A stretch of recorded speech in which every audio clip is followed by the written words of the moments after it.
हिंद दोस्तों, आपका स्वागत है मेरे चैनल सरकारी तैयारी प्लस में। आज हम बात करेंगे आपकी एनएलसी द्वारा जारी किए गए एग्जीक्यूटिव इंजीनियर पोस्ट की वैकेंसी के बारे में। इसके लिए आप किस तरीके से आवेदन कर सकते हैं, क्या आपका एलिजिबिलिटी क्राइटेरिया रहेगा, नोटिफिकेशन की कंप्लीट जानकारी इस वीडियो में देखने को मिलेगी। और डेली ऐसी गवर्नमेंट जॉब की जानकारी अपडेट सबसे पहले प्राप्त करने के लिए आप हमारे चैनल सरकारी तैयारी प्लस को लाइक और सब्सक्राइब करना ना भूलें। बात करते हैं इस वैकेंसी के बारे में, जो कि इसके ऑप्शन नोटिफिकेशन से मैं आप लोगों को बता देता हूँ। यहाँ पे 11 पेज का नोटिफिकेशन है एनएलसी इंडिया लिमिटेड। यहाँ पे देख सकते हैं recruitment cell, HR department, corporate office. ठीक है, एनएलसी इंडिया लिमिटेड आपका जो है प्रीमियर नवरत्न पब्लिक सेक्टर है इंटरप्राइजेज एनुअल टर्नओवर यहाँ पे आप देख सकते हैं। ठीक है, जो वैकेंसी है उसके बारे में यहाँ पे आपको देखने को मिल जाएगा उसके बारे में। ठीक है, तो यहाँ पे आप देख सकते हैं to add its strength fuel its growth the company looking talented various great discipline unit office and facility located आपका तमिलनाडु, यहाँ पे राजस्थान, यहाँ पे उड़ीसा और झारखंड आपका यहाँ पे आप दे सकते हैं। ठीक है, तो दिए गए इधर जगहों पर आप अप्लाई कर सकते हैं। यहाँ पे आपकी जो पोस्ट है आपकी जो मैकेनिकल थर्मल की यहाँ पे आप दे सकते हैं। यहाँ पे post grade, number of vacancy, आपका minimum education qualification, length, area, post qualification, work experience यहाँ पे दे रखा है। Executive engineer mechanical E4 grade की यूआर कैटेगरी में 31 पोस्ट हैं यहाँ पे, सॉरी टोटल 31 पोस्ट हैं कैटेगरीज वाइज यहाँ पे आपको दे रखा है। फुल टाइम या part time bachelor degree in mechanical production industrial and production engineering में। यहाँ पे आप देख सकते हैं length of post qualification experience की ई आप देख सकते हैं 5 साल होना चाहिए। Area of post qualification experience यहाँ पे आप देख सकते हैं पावर स्टेशन डिजाइन आपका यहाँ पे देख सकते हैं कंस्ट्रक्शन इरेक्शन, आपका कमीशनिंग ऑपरेशन, ये सब आपको देखने को मिलेगा। डेप्यूटी मैनेजर की यहाँ पे देख सकते हैं मैकेनिकल E7 की 4 वैकेंसी हैं जो कि आप कैटेगरीज वाइज दे सकते हैं, सेम इसी तरीके से मांगा गया है। यहाँ पे length of post qualification experience की बात करें DGM E7 की 19 साल होना चाहिए। Area of post qualification experience, total number of 19 साल क्वालिफिकेशन एक्सपीरियंस, आपके पढ़ाई के बाद 19 साल का एक्सपीरियंस होना चाहिए जिसमें आपका थर्मल पावर मिनिमम 5 साल एक्सपीरियंस होनी चाहिए। Area of power station. ठीक है, यहाँ पे एग्जीक्यूटिव इंजीनियर की मैकेनिकल E4 में 63 वैकेंसी हैं, फुल टाइम या पार्ट टाइम आपका bachelor degree in mechanical production industry in production engineering.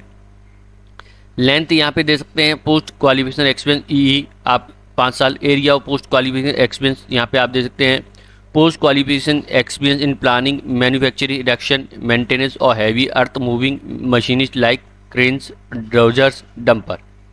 ठीक है, यहाँ पे डेप्यूटी जनरल मैनेजर की E7 ग्रेड में OBC की 1 vacancy, part time full time आपका मैकेनिकल प्रोडक्शन इंडस्ट्री आपका प्रोडक्शन इंजीनियरिंग में। Length of post qualification experience 19 साल। ठीक है, यहाँ पे आपका देख सकते हो पोस्ट क्वालिफिकेशन एक्सपीरियंस है at least 8 year action field of either construction and installation और कमीशनिंग ऑपरेशन। ठीक है, एग्जीक्यूटिव ट्रेनिंग की इलेक्ट्रिकल की E4 में यहाँ पे 33 वैकेंसी, यहाँ पे आपका इलेक्ट्रिकल डिपार्टमेंट में होना चाहिए, फुल टाइम या पार्ट टाइम, 5 साल का एक्सपीरियंस होना चाहिए। ठीक है, तो यहाँ पे आप देख सकते हैं इस डिपार्टमेंट में। यहाँ पे इरेक्शन ऑफ आपका E4 ग्रेड इलेक्ट्रिकल में 24 वैकेंसी है, सेम इसी तरीके से 5 साल का। यहाँ पे आप देखते हैं जनरल मैनेजर की इलेक्ट्रिकल E8 1 वैकेंसी है, फुल टाइम या पार्ट टाइम होना चाहिए डिग्री इलेक्ट्रिकल में। ठीक है, यहाँ पे आपका एक्सपीरियंस जो है 22 साल होना चाहिए। Area of post qualification experience, total number of area 10 साल का होना चाहिए at least experience in either construction installation commissioning operation में। डेप्यूटी मैनेजर E7 में सेम 2 साल के आपकी दो वैकेंसी है दे रखी है, यहाँ पे 8 साल का एक्सपीरियंस होने 19 साल का total. Deputy general manager E7 civil में 3 वैकेंसी दे रखी है, फुल टाइम पार्ट टाइम आपका बैचलर इन सिविल स्ट्रक्चर में, 19 साल का एक्सपीरियंस होना चाहिए जिसमें कि 5 साल experience in area of power station construction erection आदि में। बाकी आप डिटेल खुद चेक कर लीजिएगा। ठीक है, एग्जीक्यूटिव इंजीनियर की वैकेंसी सिविल में 20 वैकेंसी हैं। ठीक है, आपका जो कि सिविल इंजीनियर से आपका होना चाहिए कंप्लीट, 5 साल का एक्सपीरियंस यहाँ पे मांगा गया है।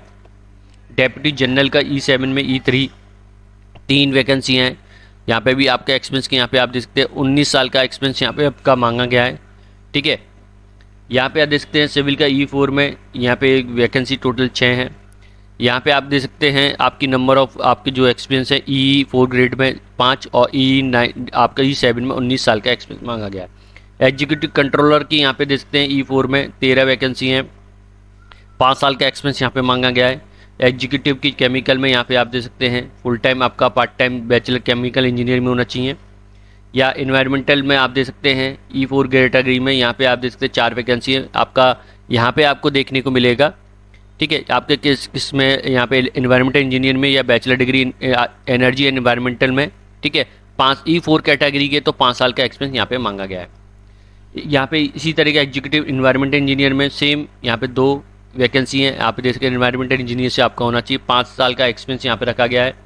असिस्टेंट एग्जीक्यूटिव मैनेजर की E2 कैटेगरी में 3 वैकेंसी हैं। यहाँ पे फुल टाइम पार्ट टाइम होना चाहिए। यहाँ पर आपका दे सकते हैं 4 साल का एक्सपीरियंस मांगा गया है, जो कि in area of R&D experience, analytic experience, chemistry in fuel laboratory, water laboratory या वाटर केमिस्ट्री, वाटर ट्रीटमेंट और थर्मल पावर प्लांट में। ठीक है, इसी तरह असिस्टेंट एग्जीक्यूटिव मैनेजर में साइंटिफिक E2 की इसी तरीके से यहाँ पे 4 साल का एक्सपीरियंस यहाँ पे आप देख सकते हैं। MSc in chemistry, analytic chemistry, organic chemistry, inorganic chemistry, physical chemistry. Assistant executive scientific E2 की 1 वैकेंसी है। यहाँ पे आप MSc in chemistry same physic या आपका फिजिकल इनऑर्गेनिक और ऑर्गेनिक केमिस्ट्री में 4 साल का एक्सपीरियंस। मैनेजर जियोलॉजी E4 यहाँ पे 10 वैकेंसी है आपका M.Tech MSc जियोलॉजी इन रिकॉग्नाइज्ड यूनिवर्सिटी इंस्टीट्यूट से। यहाँ पे 5 साल का एक्सपीरियंस मांगा गया है, और जो कि E7 है 19 साल का एक्सपीरियंस मांगा गया है। एग्जीक्यूटिव एनर्जी माइनिंग में 18 वैकेंसी हैं। यहाँ पे फुल टाइम पार्ट टाइम आपका mining engineering from recognised university institute से, या आपका position first class mine management certificate completion आपका कोल माइन आपका रेगुलेशन 2017। यहाँ पे आप देख सकते हैं E4 कैटेगरी 5 साल और E7 की कैटेगरी में है तो आप यहाँ पे 19 साल का एक्सपीरियंस होना चाहिए। General manager commercial E8 2 vacancy full time bachelor degree mechanical electrical civil engineer CA या ICW। आपका 8 का है तो 22 साल का एक्सपीरियंस, और E7 19 साल का आपका एक्सपीरियंस मांगा गया है। एडिशनल यहाँ पे देख सकते हैं चीफ मैनेजर E6 8 आप यहाँ पे 8 वैकेंसी UR कैटेगरी में यहाँ पे देख सकते हैं। ठीक है, यहाँ पे आपका पास आपका होना चाहिए फाइनल एग्जामिनेशन ICAI या ICMAI। ठीक है, या आपका डिग्री होनी चाहिए MBA की 2 साल की। कैंडिडेट आपका MBA शुड बी प्रोसेस आपका ग्रेजुएशन एनी डिसिप्लिन आपका यहाँ पे देख सकते हैं, otherwise need note apply. Candidate MBA should have acquire same after आप जो है पासिंग ग्रेजुएशन डिग्री। यहाँ पे E6 है तो 13 और E7 है तो 19 साल का एक्सपीरियंस यहाँ पे मांगा गया है। Deputy general manager E7। ठीक है, इसी तरीके से डेप्यूटी जनरल की यहाँ पे OBC की 1 वैकेंसी है। मेंबर ऑफ आप कंपनी सेक्रेटरी ऑफ इंडिया 19 साल का एक्सपीरियंस यहाँ पे आपका मांगा गया है। डेप्यूटी मैनेजर E3 यहाँ पे 6 और यहाँ पे वैकेंसी देख सकते हैं। Degree in discipline post graduate degree in social work business administration business management आपका specialisation person management industry relationship labour welfare में आदि में। Management HR E4 category 6 vacancy हैं। इसी तरीके से यहाँ पे देख सकते हैं E7 में 19 और E3 में 1 साल का एक्सपीरियंस। डेप्यूटी मैनेजर E7 में यहाँ पे आपको देखने को मिली 4 वैकेंसी हैं। इसी तरीके से यहाँ पे आपको पूरी डिटेल है वो यहाँ पे मैंने आप लोगों को बता दी है, और आप अच्छे से अपनी वैकेंसी के लिए पढ़ लीजिएगा, मैंने शॉर्ट में जानकारी दी है। ठीक है, requirement additional length post qualification experience यहाँ पे आपको दे सकते हैं, इसके बारे में यहाँ पे आपको दे रखा है।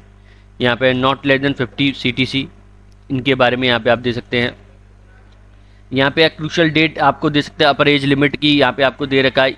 E8 की आपको 54। ठीक है, UR कैटेगरी में OBC 57 58 आपको फिजिकल डिसेबल और SC ST कैंडिडेट के लिए। E7 में 52 55। ठीक है, और E6 में 47 50, E4 में 36 39 OBC के लिए। ठीक है, E3 में 32 और OBC के 35, E2 में 30 और OBC के लिए 33। ठीक है, यहाँ पे आपको सैलरी दे E8 की 1,20,000 से 2,80,000 यहाँ पे आप दे सकते हैं, और जो सैलरी है E7 की 1 लाख से लेकर 2,60,000 90,000 से 2,40,000 70,000 से 2,60,000 से 1,80,000 और 5 साल से 50,000 से 1,60,000। ठीक है, यहाँ पे आपका सैलरी स्ट्रक्चर रहेगा। Selected candidate appointed will the provision period 1 year the date of joining. यहाँ पे 1 साल का आपका जो प्रोविजन पीरियड रहेगा। Post selected posted unit area place under the control NLC India. ठीक है, जॉइंट वेंचर आपका एसोसिएट सब्सिडरी आपका जो रहेगा different state union territory India. Reservation यहाँ पे जो कि नियम के अनुसार रहेंगे।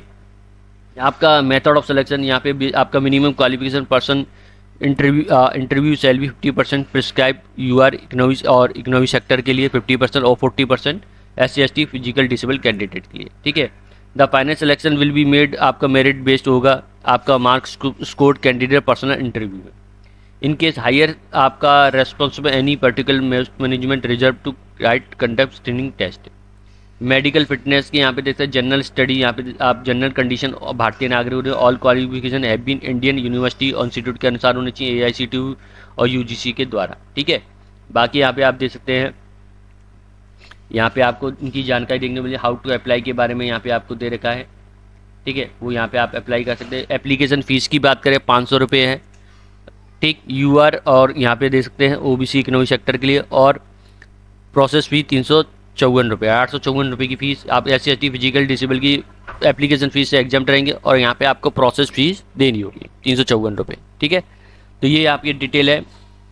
यहाँ पे आपको अपलोड डॉक्यूमेंट के यहाँ पे आपको दे रखे हैं, फ़ोटो आपका 50 KB का, सिग्नेचर यहाँ पे आप देख सकते हैं, इसके बारे में दे रखा है, good quality candidate signature 50 KB के, आपका डेट ऑफ बर्थ 250 आप JPG PDF JPG, तो इन सब के बारे में यहाँ पे आपको दे रखा है, तो आप यहाँ से रीड कर सकते हैं।